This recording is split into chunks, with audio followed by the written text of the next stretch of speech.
Where's Christian? They also need another USB charger thing for the other room if that thing goes dead fast, though, if anybody's using it. Oh, he's good. He's a pro.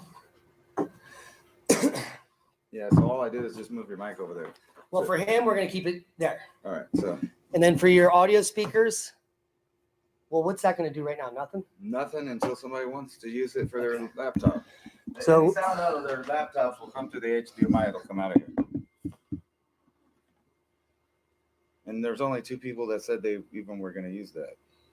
Which? It's D'Souza and sound Laird. Laird. I need to stop forgetting people's names. It's over in 3 hours, so you can forget them. No, I mean just in general. Laird. I remember D'Souza's name because I listened to him say shit. Did you hear his talk? No, I'm going to interview him today, though. Yeah, I was going to try to, go around in between the talks and get these guys over there at the tables and interview them in 4K with the mic. If that's I don't have time to do shit. All I want to do is interview people downstairs. I haven't even been able to go downstairs. But in between talks, after I line people up, I have like 50 minutes to go down, film, come back. Do you want to be in the thing, and I can arrange it to do it at the same time, where you can be on 4K? If you're there for business, there for business, there for business. There for Back or soft light. I'll show you guys. Thank you for the work. Looking forward to this. you too, thank you. And no kidding. It's so wild to see people like in person. Agreed. Yeah, It is. it's very different. And a welcome chance. Me too. Christian, do you like this light or do you want it dark? Yeah, is that the second one up? Is what I was targeting. Here's the next setting. The next one down is yeah. I didn't get a good vibe from that one. This is perfect. I think. This one? So you can see, you can read it from back here, dude. So we'll go down to the middle one when we start. Perfect. Okay.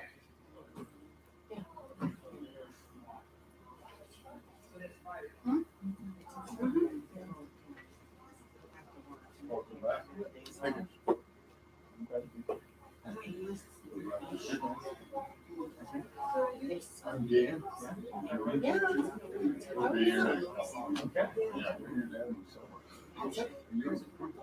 I moved up. So you still most of the time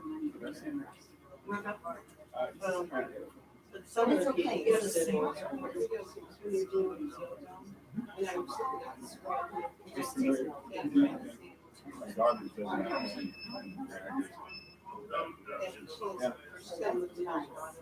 So what is that like? Probably look familiar. In that video, I think. Yeah. Yeah, an hour and 45 and see. We had I'm from Texas. Oh. I mean, I we both live in California. Yeah, so I moved to California. I was in Brooklyn for a bit. So Texas most of my life. I was born in Dallas and down in Houston for school. And at some point I was like, I need to get out of Texas and see, like, I love Texas, but I need to see more of the world. So I forget, maybe I don't know what I'm missing. So I went to Brooklyn and lived there for a bit. Yeah, well, we're from New York. There you go. Nice. And was working with a startup, and then we started we got funding for it out here in the Bay Area. And so that was great. And then someone but we need more funding. We'll give you more money. I understand that. My channel. Right, but you can still see. No, that's I was actually thinking about having a kid open up. Oh, that'd be good. Like, because like if you're gonna survive, I know. It's like New York might not be a good place. California is not the top one strategically location. That's what we say too. Because Texas is actually, I was visiting there last summer, Boston, San Antonio, like those countries. Foothills. Yeah. No. Yeah, might be a little bit. Okay, I'll do it catch you. again. I'll catch you. Yeah, That's all right. Yeah, I'll find you. You want me to take a picture with my camera and send it Oh, to you? yes, would you? Can I do that? Do you mind? We'll be the house next door. I don't know. It's such a. I guess my answer is this, and it's such a personal question that it's hard to give an answer. You know, a solid. Here's the place. Yeah. Place, you're far from the Thank people. you. You got the water. That was sweet. No, you're at altitude. There's no, you know, it's just like, and one of the fun parts was getting the eye for like evaluating properties and you go somewhere. You get a feel for it. You check the checklist. I will not be going to do Awesome. You're good to go. Thank you. So yeah, it's more. I guess I would recommend. I can only recommend what I did, which is sort of like think a ton about it, visit a ton of places to get a feel for different places, and figure out how to scope places out and talk to people. You know, just getting to the point where you feel comfortable, like walking up, like, "Hi, I'm thinking about moving here. How do you like it? What do you do?" Like, and then finding ways to. So just checking out. I really like. This is almost an answer to your question. I really like the North Idaho area. The people there are just awesome. It's probably too cool for my taste. In fact, for my Texas blood, it's definitely too cool. But the people there are like just cool people, and they move there because they want to be more self-sufficient. They want to be with people that are doing the same thing. There's a lot of preppers and patriots and well-meaning and Christians, just people who are trying to build these communities without even necessarily knowing a concrete threat. Like Boise has a microclimate tool, so it might not get as cold as. There are nooks and crannies everywhere. Yeah. So the other issue is just it feels like there's no time, right? It feels like I need to move tomorrow, and so that I think getting a hold of that and saying this is a process, and it's going to take me some time, and try to be more comfortable with that. And certainly this ties into why we should be going from wherever we are now, right? If you're in an apartment in San Francisco, as I was, start going in my garage, and crickets, like things that. Wow, how are you? And you don't know what happened. I hurt my back, so I'll be back here. Yeah. So I guess make like a preference. So list your preferences, what's important to you, and it's a function of that list. Like if you are totally comfortable growing food, a diamond doesn't care if he's in Colorado because it's a lot of people will be like, dude, it's too cold to grow food there. But he's like, I've got to figure it out about my geothermal greenhouse. And so that moves lower on his list of how this, how I evaluate different places. It seems like you're not terribly thrilled with this answer, but that's really where it goes. Like, make a list. Do you have family that's not aware of what's going on, and you want to remain somewhat close to them as they become aware, or if there is a bad event, a sudden thing, then they can be nearby. So there's so many. Speaking again later today, like there's some confusion about where to find you, and My new understanding is that I'll be doing a pre-pod. I guess it's a VIP Q&A. And so this is my copy. is your regular slot. No, that's interesting. The only thing I did was what Leo was saying yesterday about having water. Yeah. And that's You can't undo that. Yeah.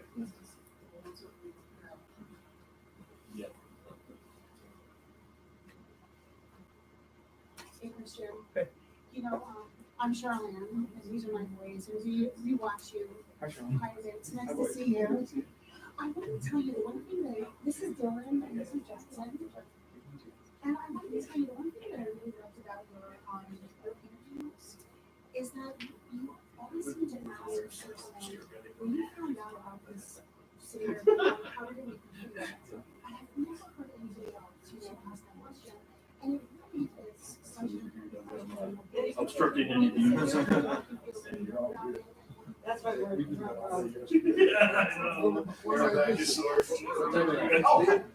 What time did you leave Adrian last night? She must have an awesome. Yeah. That was a great day. This is It's a very human thing. Talk about very good video.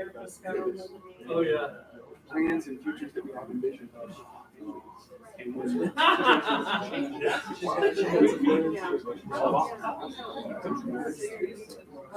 Yes. And don't have days off. My wife. Yeah. My Oh, gift for gee. you know, we do a lot. Just for that show. Wow. So we talked about that sometime. Otherwise,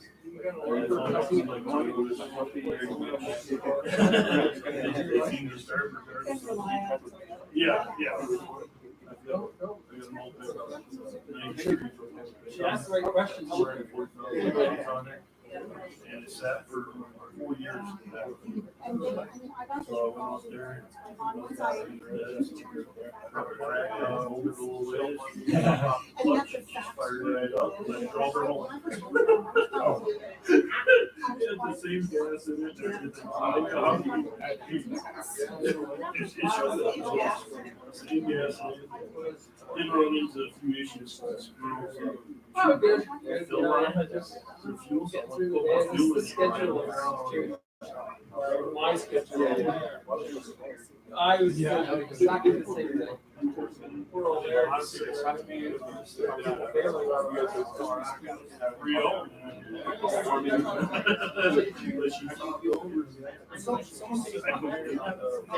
She's the crazy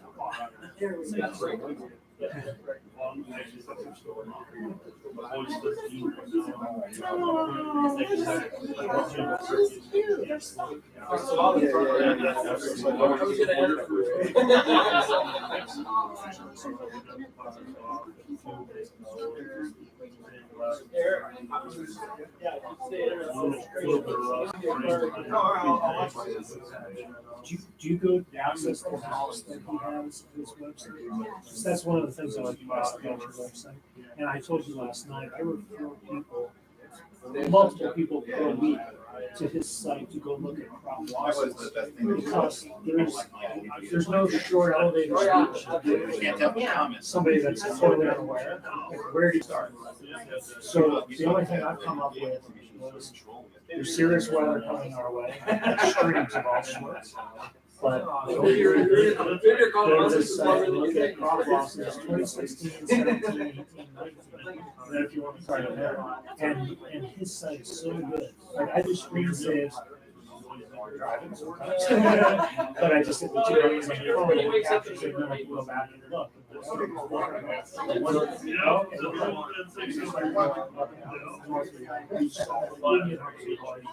But anyways, Florida's land last time grew. So it's not the story of us being underwater. We're gonna go see. You can get struck by lightning today too. But we're gonna have more land mass in the future than we have now. And it's gonna be warmer than most of it. There's a lot of benefits to Florida. Where y'all are. Well, of course, it takes 2 people to argue. Yeah, we're in a very intensive populated area, and as much as the measure taken as farmers. Well, all the other people have to make up their This is own. nice.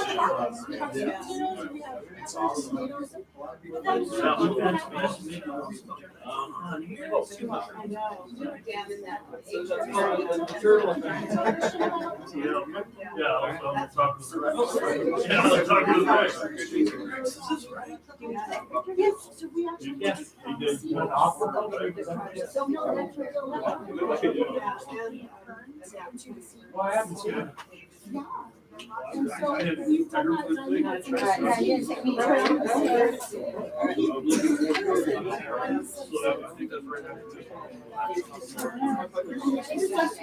We did. What you use, like a 9-volt battery? You or- know, it is so cool to see you online. From, what was the source? You know, you come in like, it's so nice to meet you. He's the techie one. I even told him. That's what I told him. So it's so good that like, I was asking my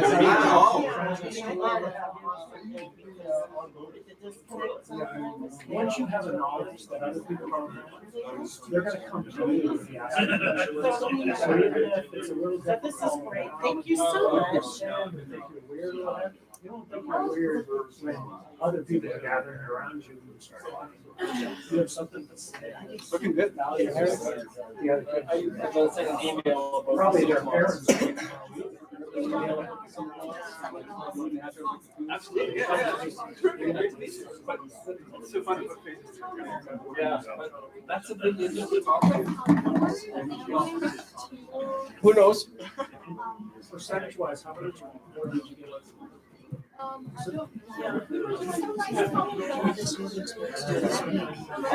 Don's speaking for the general public is 3 p.m. today. Oh, his VIP workshop is at 1 p.m. I'm going to announce that. It's going to be downstairs. LeakCon. The one that stood out the most was at first, the regular one was maybe just small, and the other ones were twice that large. We just checked 3 days ago, and the other one was just, we got a lot of big ones. It's the one you did the yeah, just the normal one is taller, but the one you did a little bit already.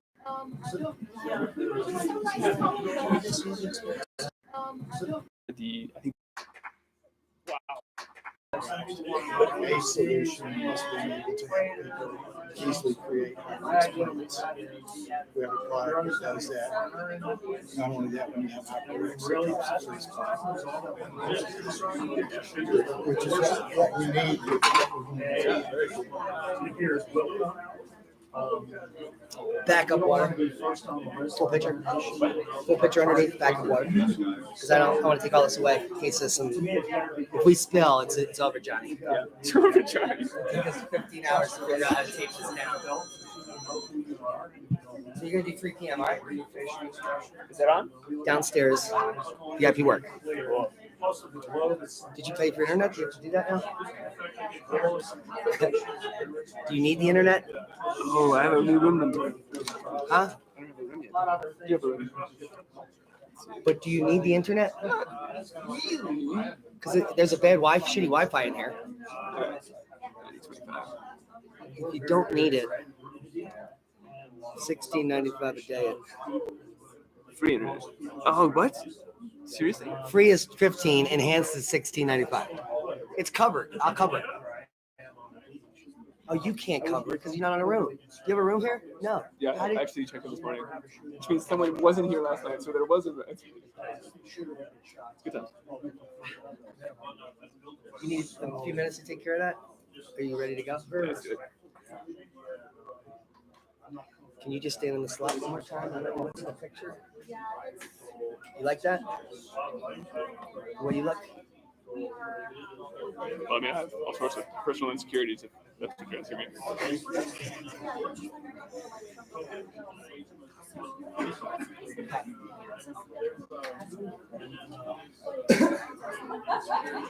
We have the interest, the opportunity, the chose to. So something you might want to look at, and I'll share the site with you. I don't want to give you the wrong name, but it's new software that was developed for the insurance industry, 500 years ago. And almost all that area is made up of water.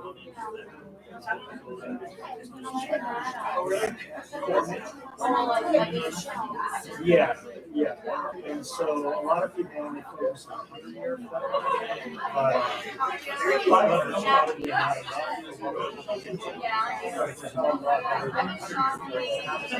I mean, all of South Florida.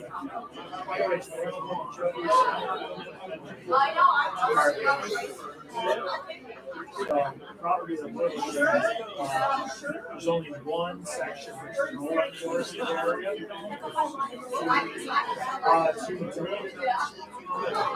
between outdoor and use structure. I know how to get them here for There's you. only one section. It's like a wetland. It's also a St. John's.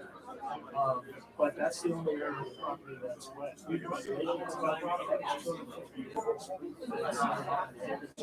years. That's a public.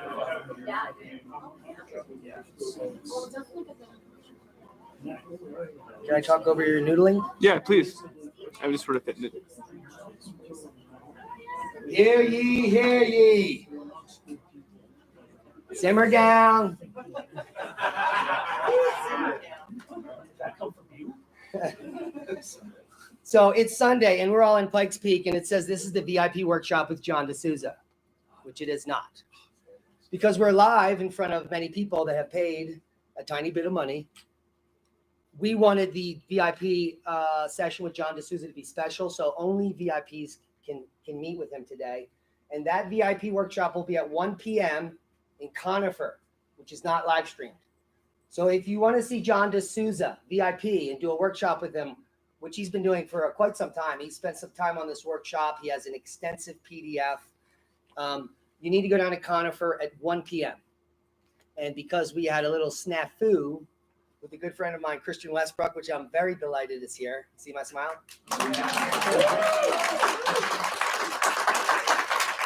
And now Christian also graciously is also going to be doing a VIP workshop. 3 p.m. today. If you want personal attention or want to just chit chat with Christian, he'll be down in Conifer at 3 p.m. And now that leaves everything else is exactly the same on the schedule. So is that clear? Does anyone need more clarity? Now, Ice Age Farmer, I found him as soon as he came onto the YouTubosphere. And one of the most intriguing things I thought about this cat was his candor. And it was fascinating the way he spoke. Because most people are trying to be funny or jokey. And some people are trying to be serious, but they do that and it doesn't work out. But usually people that are talking about a fringe subject that are trying to be serious, when I find them on YouTube, they're liars and they have bad information. You're like, oh my God. Or 3 minutes in, you're like, I can't listen to this. But Christian, I could listen to because I could hear in his voice that he was personally vested in the information he was telling us about. And not only that, he's doing it for a purpose because he's starting a family and he now just has another kid. He has 2 kids now and people to provide for.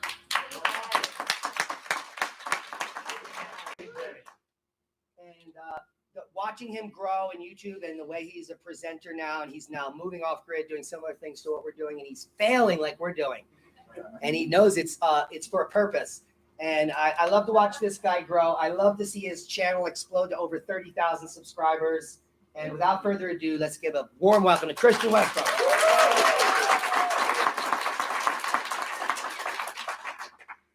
Wow. Thank you all. It is absolutely an honor and a delight to be here with each of you. It's awesome to meet you and there's actually real people, right? It's equally, in fact, I would argue, a little more transparent from my perspective, where I just put out this videos. Maybe some numbers go up or not, but I never know if there's algorithms doing that to me, or who knows, right? So to come out here and meet you guys and to be present in this field of sheer intellectual curiosity and passion for the truth, which strangely I find lacking in the world at large as I walk around, right? So it's just great, genuinely great to be here. And thanks for coming. Where do we go from here? So, Do you mind if we take pictures, or do you prefer we don't? feel free to take pictures here. Unless it's like a flat. Try not to. All right, so yeah, it's great to be here. Tell me a little bit to shape this talk by a show of hands. How many of you guys have seen the Ice Age Farmer channel?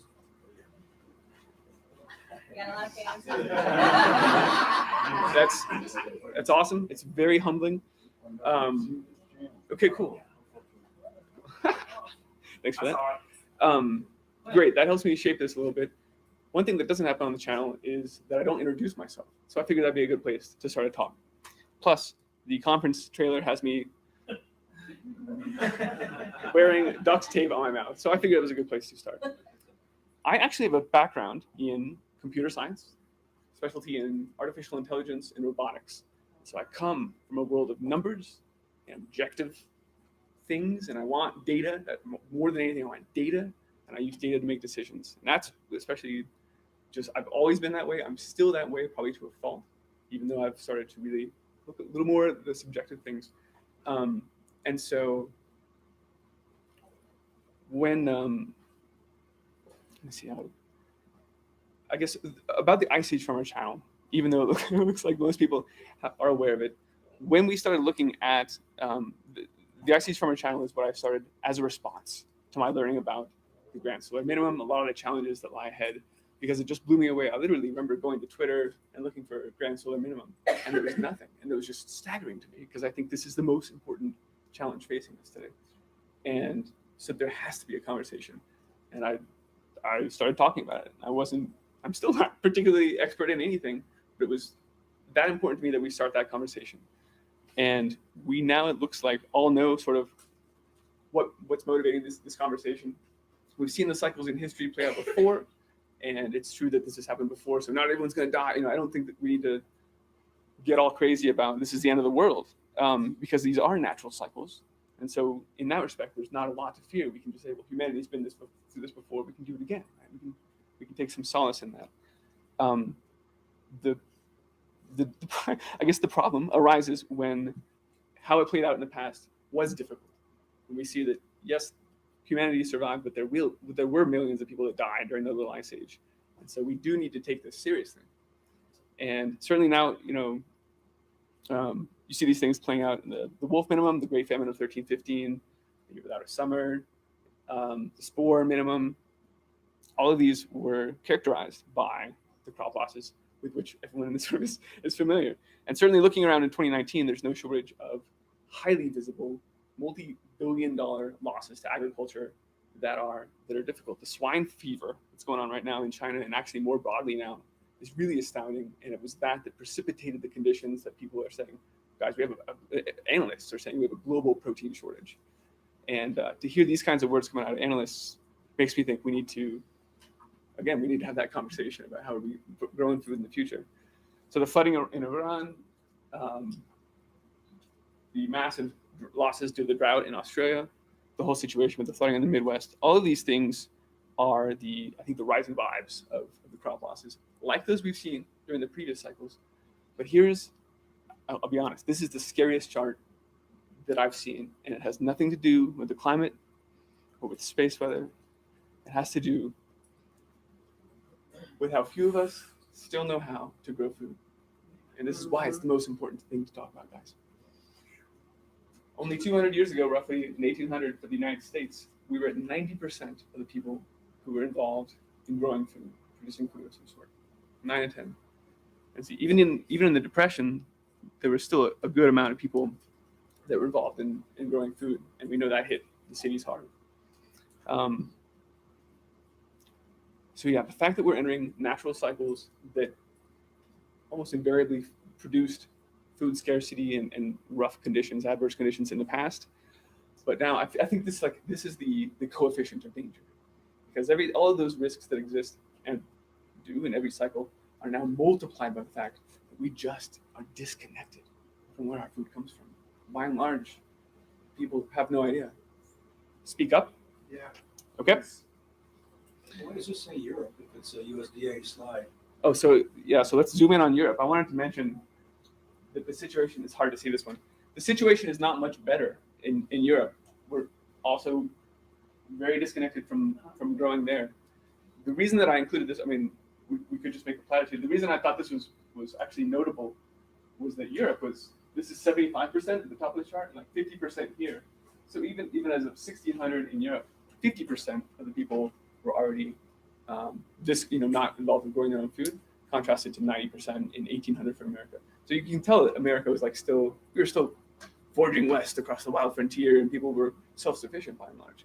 It's kind of cool to see that I don't know, it's just informative. In Europe, there was a civilization structure established, right? There were trades and masons and priests and entertainers and smiths and market people. Now, of course, The current is 1 to 2%. Is that what that says? yeah, other than Poland, which is still at 12.5%, which is surprising. Wow. What were we saying? Sorry. It's all good. So yeah, but even then, so all of these people, that's interesting. This is why maybe it was difficult in the previous minimum, because these people were not already farming directly. And so it's the equivalent of when you think of it was more difficult for them to, we talk about the marketplace. They needed to move their goods to market they still needed to money. They still needed an economic infrastructure. And it was those things that allowed them to drill down to, way advanced of the United States, to drill down to 70, 50%. It's kind of like the equivalent of today's grid, the infrastructure that keeps things going. So even that is interesting. All right. So in the time that I've been doing this channel and coming up with some of the artifacts like the crop loss map, I've just been trying to get the word out and documenting also my progress. The other thing that's been going on is sort of documenting my progress. We were just talking about this. Moving from a shoebox apartment in San Francisco, where it's difficult to be self-sufficient, but this is why I have experienced with and really underscore the importance of growing crickets under your bed, or mushroom logs in your closet or your RV, whatever, microgreens just in the windowsill, sprouts, whatever experience, whatever capacity you have, wherever you are, you're learning from that for one, and you're just getting into it. And so I really think it's important. But yeah, so it's documented my progress, starting from there and growing spirulina as well, doing a bunch of experiments. And now moving into a place where I have a little bit more land, and I'm trying to, get the permaculture, food forest going, and all of these things, like Diamond said. I'm killing a lot of plants, learning as quickly as I can. So that was what the focus of the channel was when I started it, and sort of how it's was evolving. But when the BBC issued, well, it was also it's a couple places that had, this is actually a leak, where the BBC's internal guidance about, we're not going to talk about climate change anymore. Like it's there and it's a fact, and you're not allowed on the air to disagree with this. When that happened and we started seeing alternative channels ripped off of Facebook and YouTube, so the censorship really ramped up. And that, to me, was a clarion call. We need to, we got to up the ante here. We got to reinvest in what's going on here. And I deepened the scope of the channel to talk about why that's happening. What is motivating the global warming people? Where do they come from? The Fabian socialists that have their transhumanist agenda, they openly talk about it. And when I did that, I got a lot of people saying, dude, you're out there. You've got this conspiracy theory junk in your channel now. It's totally discrediting the grand solar minimum. I got a lot of pushback. But it was important to me to get deeper in understanding why that agenda is being perpetrated, and sort of help make sense, at least on the media and sort of the messaging side of things. Because a lot of people, even if you present this information, they're just like, well, why wouldn't the governments tell me? There's still a lot of resistance there. So that's why I felt that I needed to deepen the conversation and start talking about it. There's the Fabian socialists, wolf in sheep's clothing. And you see the agenda, the Club of Rome, and Julian Huxley. I've talked a lot about this because I think it's important to have this context. Because otherwise, if we just focus on growing food, then it's too easy for us to, even like just to generate, it be us or the next generation, we just fall back into the same. We cede control back to the system if we don't understand what's motivating us to go be self-sufficient. And so I think that's important. I titled this talk, Seizing Damocles' Sword. And I wanted to, somebody actually asked me earlier, what is Damocles' sword? So briefly, let's just say Damocles was the guy who wanted to be king. And he got to be king for a day with one condition, that there was a sword hanging over his head. And he was freaking out. I've actually used my brilliant Photoshop skills to multiply the threats, because I think we all live with a myriad of existential threats. And it's difficult. I mean, let's be honest. It's hard. You got to work through that. When you learn about things, it's a traumatic thing to learn that your life is being threatened. We were just talking about especially if you've got a family, you've got a future that you expect for yourself or for your family. And when that future is robbed from you because all of a sudden we've been lied to, any number of things, realizations that affect the way the future is going to happen. And so you grieve for that future. It's a very real process. I think we need to talk about that too, and acknowledge that we're humans going through this, because it's easy. Like I said at the top, it's easy for me to come from here. Let's talk about data. That's easy. I actually had some slides with a lot more data, and I get up, we can talk about numbers. This is going to be easy. But I threw that stuff away, so I wanted to come from here today. And so this is part of, I don't even want to enumerate the threats, but seizing those swords. So how do we take these existential threats over our head? Did I close Damocles? He didn't want the power. He left right away. He was like, get that sword out of here. But we can't do that. So we have to figure out ways to take these swords figuratively and integrate them into our experience. How do we metabolize them into something that can be good? And I'm not trying to say that trauma is good for you. I won't go Nietzsche and say what doesn't kill you makes you stronger, because it wounds you. Like we said, it hurts. It's traumatic. There's grief. But there is a newer concept in psychological realms called post-traumatic growth, and it suggests that mostly as a function of the individual. If someone's just been downtrodden, it might be difficult for them to get back out of a pit. But people who are naturally sort of resilient and happy-going, something very bad happens to them, often they're able to, clearly to recover, but then even to grow somehow from that experience. And I will say that certainly there were experiences in my life that helped move me in the direction of looking for better answers about what's going on, especially around the medical system, sort of where I started digging, and then economy. And, a lot of people say, how did you wake up? For me, it was definitely a series of realizations that all sort of led into each other in a process. And are beautiful, and I'm fascinated with finding out how people, awaken, how that plays out. I think it happens in a number of different ways and for a number of different reasons, and I'd love to understand those better, so that we can make up more people. Right? That's the whole thing. So post-traumatic growth. How do we make this? How do we take these swords and make it into a catalyst for our getting better? How do we make this into a good thing? So that was what I wanted to be sort of, it was like the guiding principle. I wanted that to be the theme today. Let's come away with a good message, some hope, because there's plenty of talk and data now about bad things. And it's just, I don't want to just keep, we're going to die if we don't. It's just it's not helpful to keep pointing at the threats ad nauseum. So that's, that was the guiding principles. And then also this week, it happened again that on Tuesday, actually, the guys at Natural News had a piece.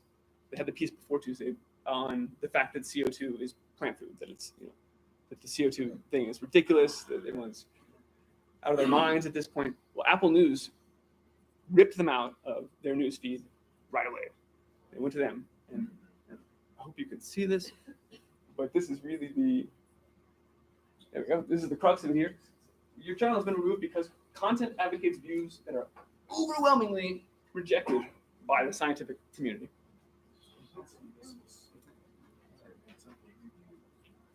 And I just want to pause there. The scientific community, I love that. The 97% are against you, so it's ludicrous, guys. I don't even need to see it.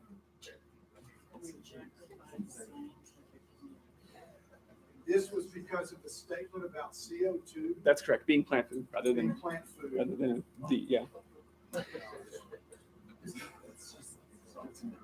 It is incredible. And so this, for one, it needs to be acknowledged, and we need to know that the time to have these conversations, I think, is, there's a window there, and nobody really knows. It's kind of like a lot of these things. Nobody really knows when these things are going to come, but it's clear that we're moving in that direction. And so this also informed what I wanted to talk about today. I got to hustle here. This also informed what I wanted to talk about today. I asked myself, if this channel disappears, if we don't get to have these conversations going forward, what is it that I will regret not having shared? What am I holding? What's going on here? What am I holding back? And I did. I still, in this moment, feel massive resistance to talk. Like I said, I'm a numbers guy. I'm an AI guy. I want to talk data. It's very comfortable for me. Coming here and opening up and just being completely authentic is still.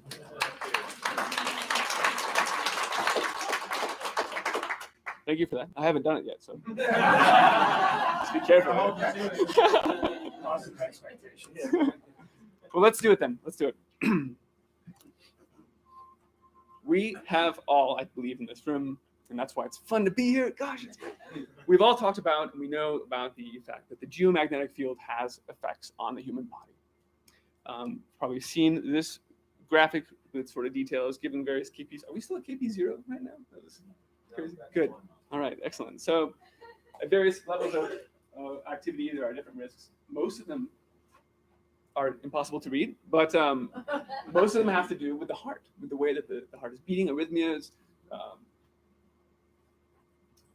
increases in, just all sorts of cardiac situations, heart attacks, strokes, which also result often from cardiac conditions. And I think that's interesting. Harvard, I think, Caltech just did an awesome study where they built this triple, what's it called, where you put your Faraday, they built a triple Faraday cage and put people in it. So effectively this triple Faraday cage completely nullifies the magnetic field of Earth. And then they created a fake geomagnetic field.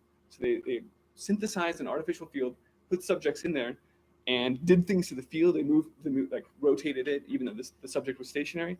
And what they found was that, and they were doing this motivated by the fact that there are almost every other organism on the planet visibly demonstrates the fact that they're affected by the field. So they were looking for something in us that is similarly sensitive.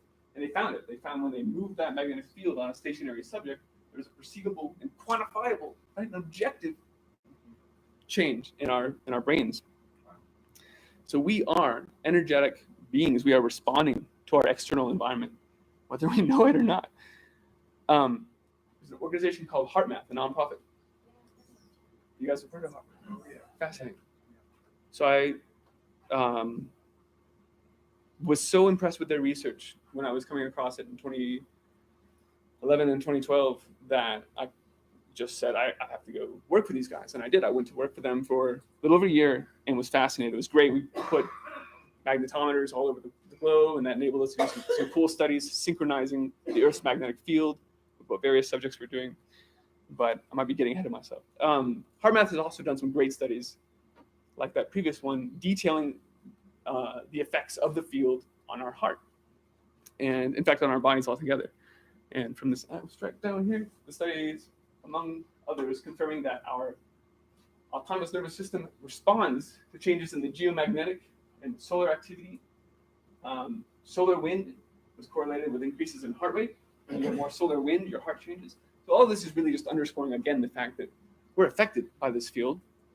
And I don't think that's a huge leap for anyone to make. If there's a huge magnetic field, it's gonna have some effect on us. It's just sort of, perhaps it shouldn't be too much of a surprise. What else did HeartMath do?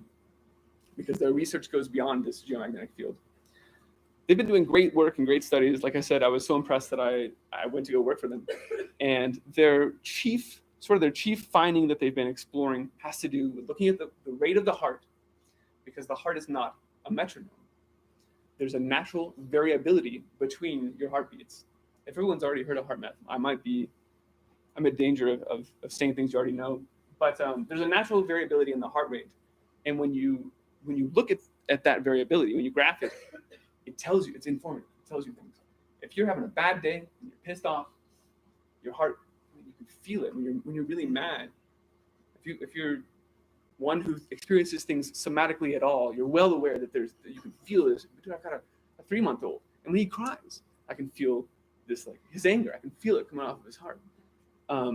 This is what this looks like when you graph it, and it's a function of, it's like the derivative of your heart rate. It's the rate at which your heart is going.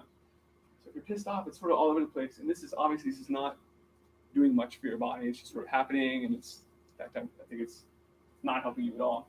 When you feel something associated with love, when you feel good, when you feel gratitude, when you feel appreciation, your heart goes into this state that I will call a coherent state, a psychophysiologically coherent state of your heart rate. That physiological coherence doesn't stop there. It actually goes out, it synchronizes with some of the carriers in your EEG, some of your brain waves start suddenly, they snap into place when you enter your cardiac physiological coherence. Your blood pressure starts to sync. So when you get to this state, something happens, and all of a sudden it's like your body has its normal clock cycle back. It's like, oh, I've been waiting for that.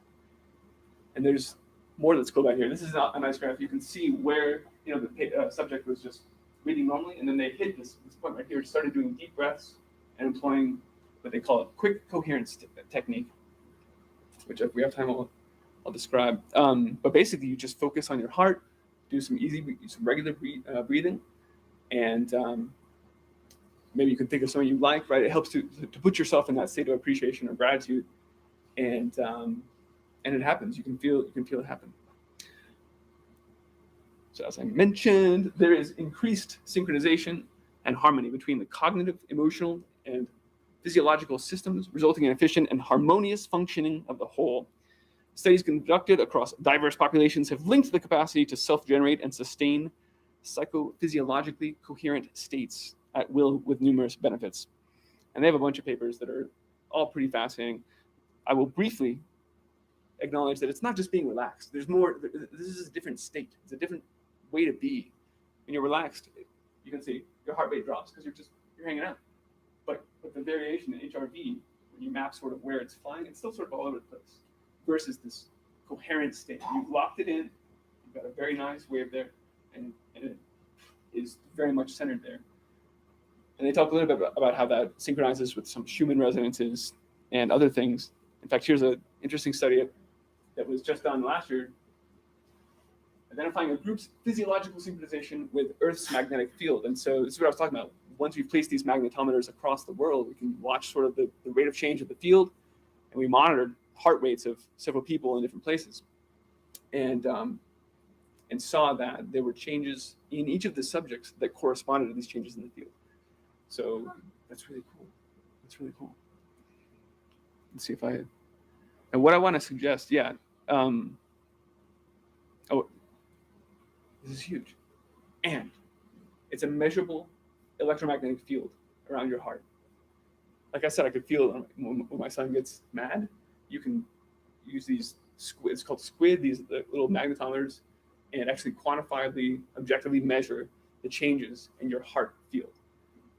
And if I'm doing this technique, if I'm in this coherent state, and I'm just sitting here in the room, it makes it easier for everyone else in the room to get there as well, and to get there and to hold it.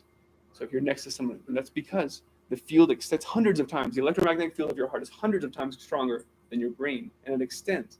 And they have been able to show this. There's evidence. Sampling results providing intriguing evidence that an exchange of electromagnetic energy produced by the heart occurs when people touch or are in proximity. That's awesome, guys. That's great. We're gonna. I was just want to say, because I'm not a math head, I didn't come here for math, but something that helps me reach that state is the scripture. Be still and know that I am God. Mm-hmm. That's secret high place. It's so your HRV, your heart rate variability, synchronizes with people that are in proximity to you. It just blows my mind. This is why I was like, I have to go work for these guys. This is important, and I did. And now that one is aware that we walk around with this field, I was thinking about this.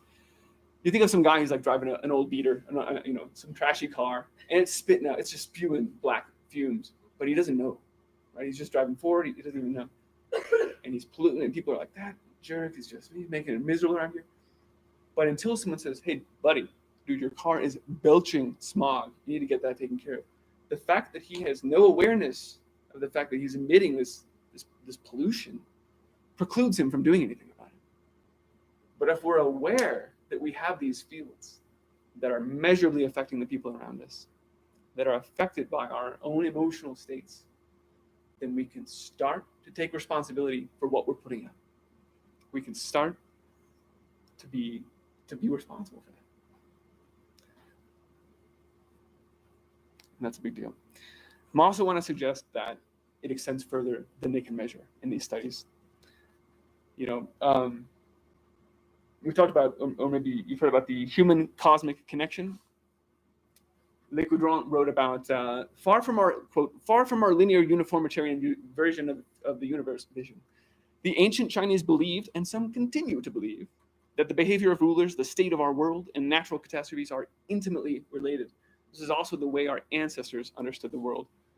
So I firmly believe this. As above, so below. I think there's a lot of ancient knowledge that points in the direction that it's a it's a two-way thing here. It's not just that we are slaves to the magnetic field, and if it's a bad day, then it's gonna hurt. And I think we need to take cosmic responsibility and step up to the plate here for what's going on here, and we can do that now that we know what's going on. There's lots of studies about. Well, let's keep going. So that's why I shared this. There's lots of studies about consciousness also being non-local and things that would be unmeasurable, basically things. Maybe I'll get back to that in a second here. So that's it. That's awesome. There's clinical evidence, outcomes that demonstrate that being in this state is good for you. That it lowers your, cortisol production, which is your stress chemical, makes you more resilient to recovering from trauma. A bunch of studies. It's great for PTSD. They've done studies with vets. And so I think it could be beneficial to you as an individual, especially if we have trying times in our, if we're expecting something bad, then we need tools to be able to weather these storms emotionally, like we talked about the grief and the trauma. And I said this is important to acknowledge, and so this is part of it. That's what I'm doing. Okay. Oh yeah, so it's, I think it can, like what I was trying to say is it definitely helps you, and then you mix in the fact that it affects the people around us. It affects the plants and animals around us. They've done studies with dogs entering coherent states. So we're putting this stuff out there, and we need to be responsible for it. Let's now turn. We now know that our heart fields are out there, that there is a better way to be in this psychophysiological coherence. So let's go deeper. Before I go deeper, I just want to bring up this quote that I love. It was sent back to Queen Isabella in 1492. Language is the instrument of empire. And it's great. It really tells you.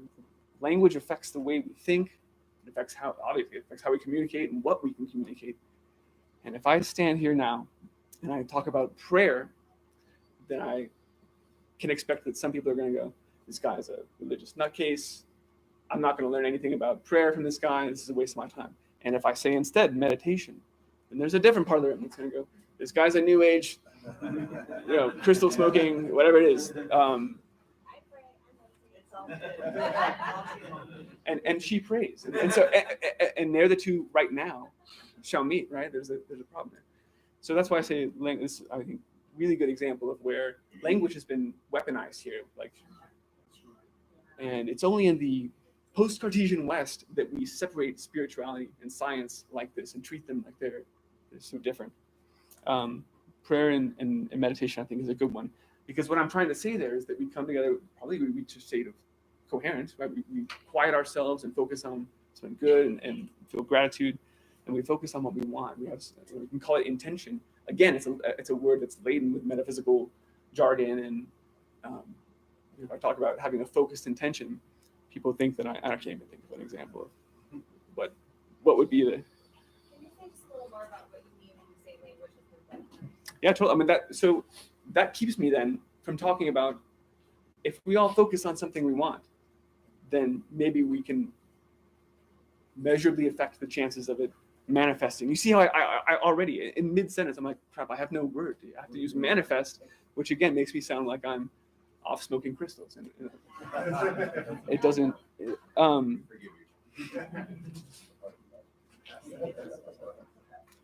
So thank you for forgiving me.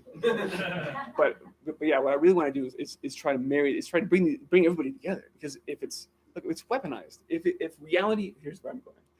If reality is a function of our beliefs, and I believe it is, then when we all believe different things, when we are divided and conquered at the language level already, then the game is. I mean, the tables are what's it called? The tables are turned, slanted. The odds are against us. So that's the weapon. It keeps us from coming together and actually saying, hey, we should focus on what we want to do.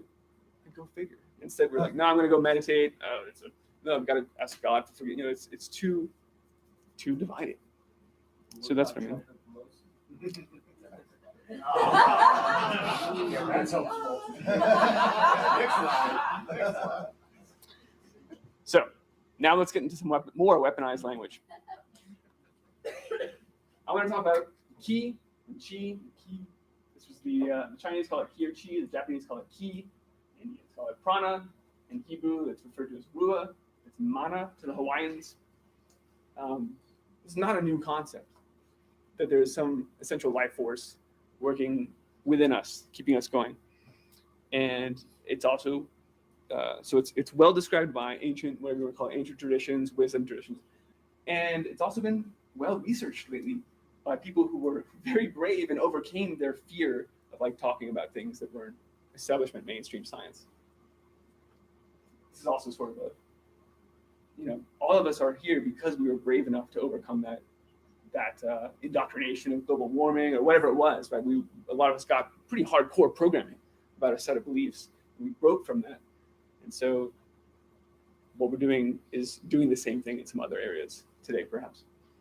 Let's not enumerate these, but it's been studied and called different things by different modern investigators. And here we go.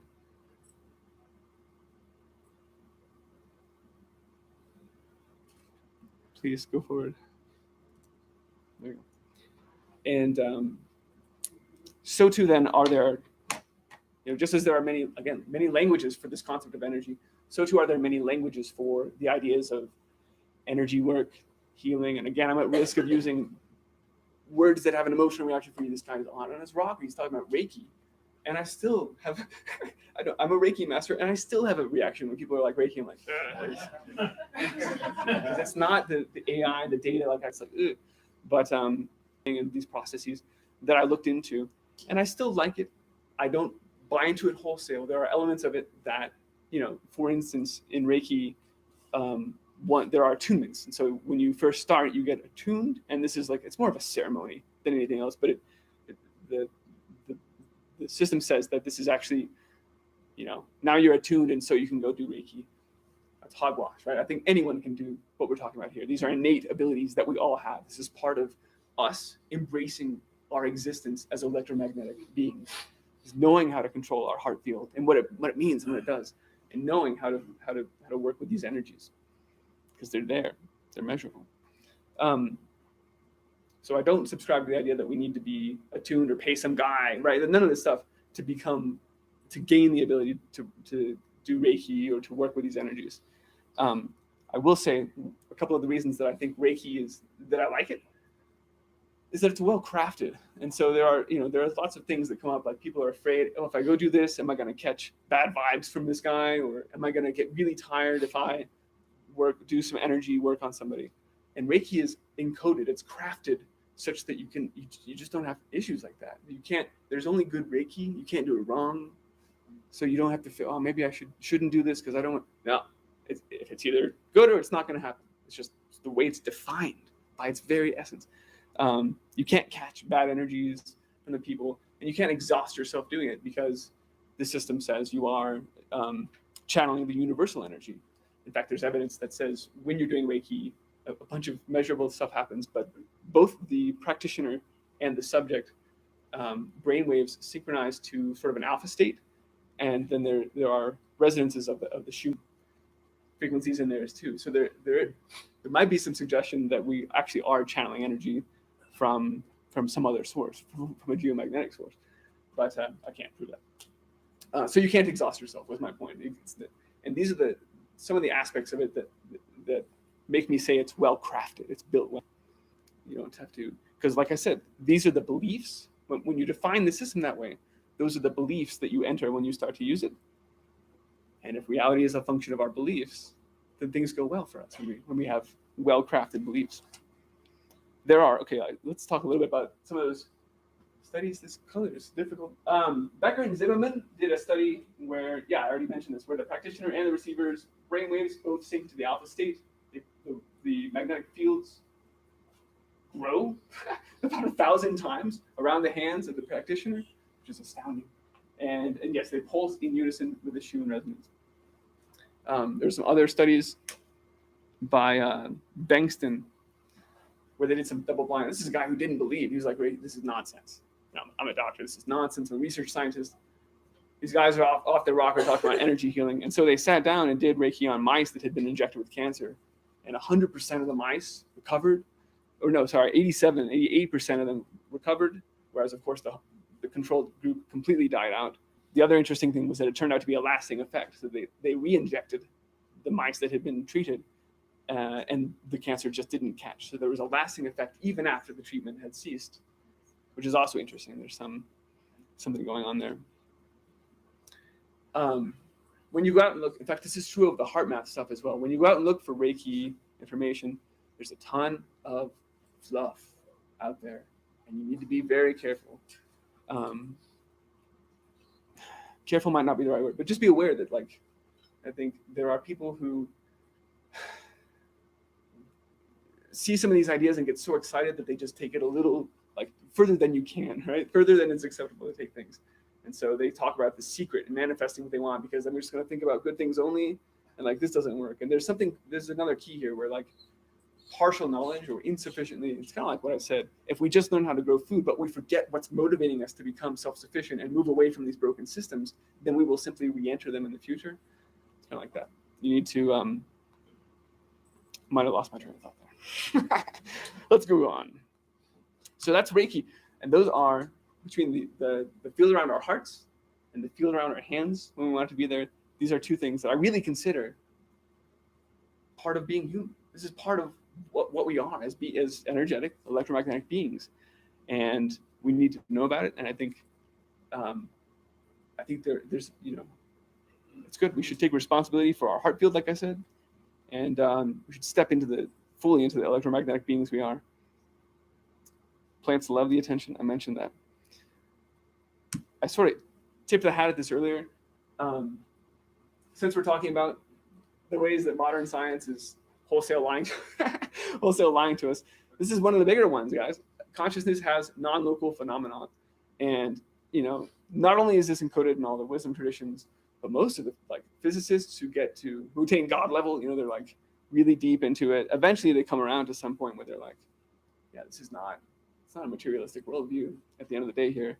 I love this quote from Max Planck, Nobel-winning physicist, who said consciousness is fundamental, matter is secondary. Everything else comes from consciousness. And of course, the CIA, we all know, right? The CIA does experiments staring at goats or doing remote viewing. They are taking advantage of the fact that we live in this field of consciousness. And so it only makes sense that we really internalize this and start doing it as well. Because it's sort of like dark matter, where they're like, well, our model's not really working. So we're just going to call this 97% dark matter. It's kind of like that. All of these things that are real phenomena in our worlds that we can, and I'm sharing it, they're just, push that aside. You guys heard of Michael Talbot and his holographic reality? Some fascinating research there. So yeah, good people have been looking at this for some time.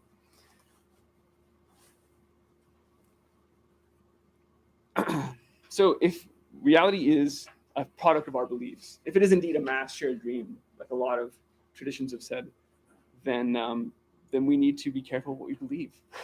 We need to really, this adds even more importance to using discernment and discretion when you're looking at how you construct your own belief system. Don't believe everything you think. I think we need to, even as we acknowledge and look at some of the challenges that are absolutely facing us going forward, we should be confident that we can get through them. Because I think our experiences are very likely to be similar to our beliefs. So that's one way. And plus you get hope, right? When you actually believe that you can do something. I mean, look at the athletes always do visualization exercise, telling themselves they can do things because they know the power of visualization, and believing it later happens. You see the placebo effect. There's a lot of things that indicate belief is important, has a real measurable effect. And so that's why I sort of say, when we put our hearts, that's what this talk is about. When we put our hearts into it, whether you call it prayer or intention, focus, intention, or meditation or whatever, there's something that happens. And there are studies, it's called the Maharishi effect. And they're funded by the Transcendental Meditation Group. I guess without even speaking to them, because I think it's weird. I'll just say I think it's weird to charge a lot of money to tell someone how to meditate. But I have less of an issue for it, given that they're taking some of that money and funding studies that then show the meditators are having measurable effects on our real world. And they have. They've shown measurable decreases in crime rate and a number of other things. And I will again caution you, if you go out and just look for the Maharishi effects, you will find studies that are not good. You'll find things that are objectively verified, not wrong. Like this is just wrong, and it's included here with this. And I think it's mixed. Who knows? Who knows why it's out there? Maybe, as I guessed, someone got excited about it and they just took it too far, or maybe it was a deliberately crafted piece of misinformation. It's hard to say. But again, be aware that if you look for these things, there's a lot of noise out there. Some of them are fluff. And of course, if that's true, this would be one of the most closely guarded secrets about our powers, right? If we are that powerful, then of course those who seek to retain control over the mass of humanity want to get this out of our awareness. They want to push all of this aside and put us, like I said, into that fear mode where we're just dealing with the magnetic field as it comes and we're powerless against it. They want us powerless. It's very different. And what we're talking about is very different, like I said, from The Secret or the Law of Attraction, because those are very you just can't hide from reality. And I think if anything, then you're repressing it, and there's in your subconscious this huge belief of something bad, and your failure to integrate that means that you might actually be helping to manifest that. So there's a lot of crazy stuff, and we can talk more about that maybe after. Here are some of the studies. I'm not going to read them because we're out of time, about the Maharishi effect. I realize that you can't read them either because it's completely illegible. But I just, to sort of tie it back, the Vedas, and a ton, this is from a paper that was looking at Vedic knowledge as it's now been encoded into a different, sort of finding the common threads in a bunch of different Native American and other indigenous cultures, and piecing together these core Vedic principles about reality. And a lot of them, we saw in fact, I should have mentioned the corn back there was the Hopi. Yeah, the Hopi corn, dry farmed in the middle of nowhere, which is just awesome. So when I spoke with that Hopi guy, he was really sharing the fact that the way it's not just agriculture for them, it is their spirituality. It's an integrated worldview where they bring themselves and their heart fields right into the field, and they worship. In this case, we see they worshiping the field and showing gratitude to the earth. Well, that's that gratitude word again, right? It's a coherent emotion. So there's things suggesting to me that, folks, it's not just the agricultural labor participation rate that's gone down to 2%. It's our fundamental connection with reality and with cultivation, which is part of who we are as humans.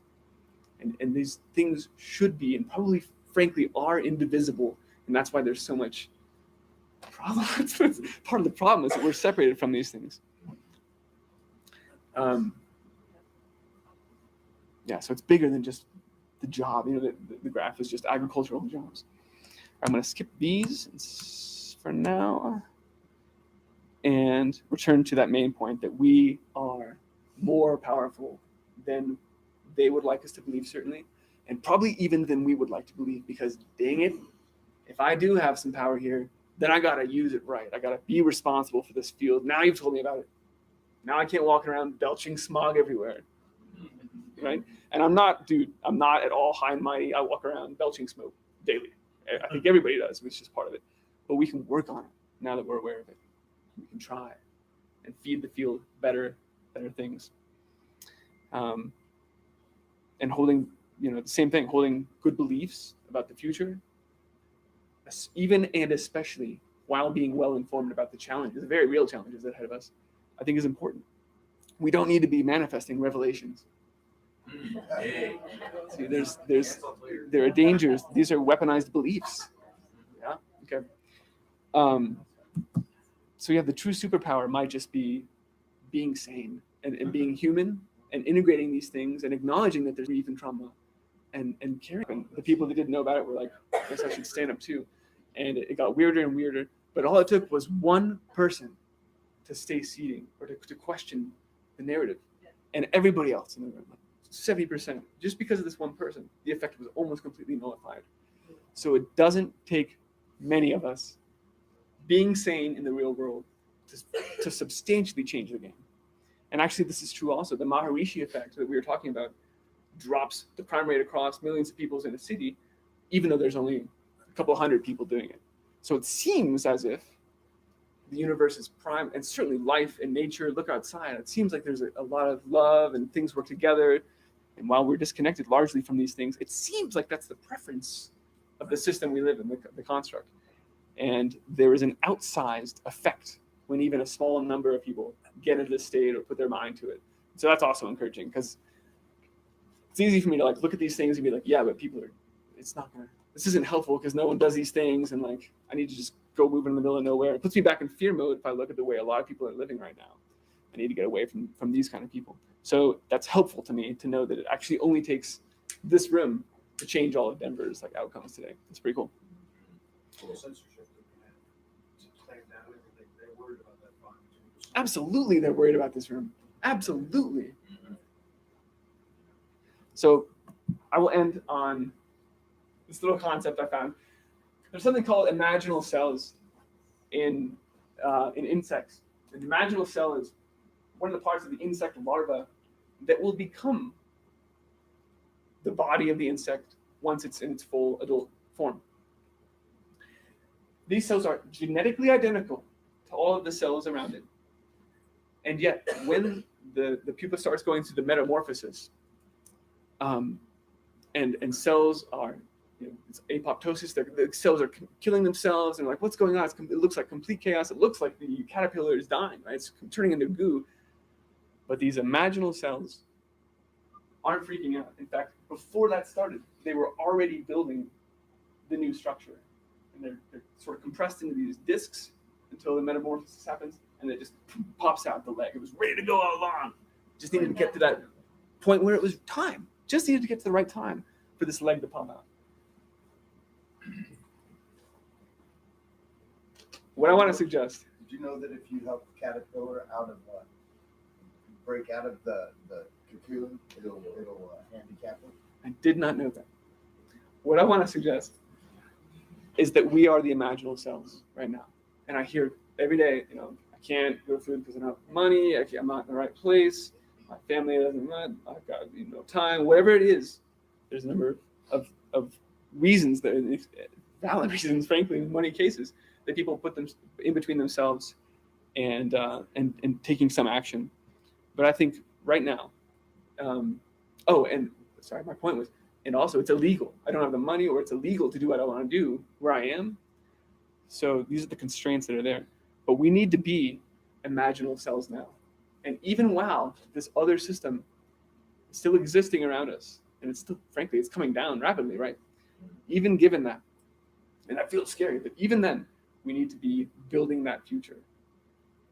Because when the time is right, it will be we who have those new structures, who have those anti-fragile communities built, and they will just pop out, and that will be the continuity there. So yes, the systems will fail, and they have to. They only provide for our extinction right now. I'm sad, right? There are people that are attached to these systems that can't make a transition. I'm out of time, yeah. So that's it. So things have to change, and given that they change, let's be imaginal cells. That's what being the change means to me. Grow abundant, nutritive food. Keep researching, because things change, and we need to. This is that quench, that thirst for knowledge has to stay there, and educate people. Build the anti-fragile communities. Be the imaginal cells. And that is it. Thank you.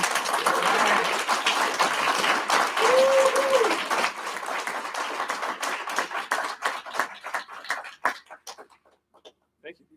Any Q&A? Yeah. We have 2 minutes. Towards that end, I decided that I put out a thing, so anybody wants to continue the conversation, I'm going to have a sign-up sheet for a while. So awesome. We don't want to lose the momentum we've got. Good deal. Thank you all for coming. I appreciate it. Thank you. My pleasure. it was amazing that was your talk, because as soon as you guys got up and left, me and Steve and Eric had similar theme to your talk about how we need to interact, not just on the food or the land or the water, or how the people need to be. So that was excellent. Yeah, that's awesome. It fed the vibe. Thank you for that. Yeah. I have to get out of your way here. Thank you. Kristen, I just want to shake your hand and say thanks for everything, man. That was very inspirational. Thank you. Good. And are you New Center Road, per chance? Not anymore. Not anymore? Yeah, Are you? Some relatives up there. Okay. I'm in Colorado right now. Cool. Learning. Yeah.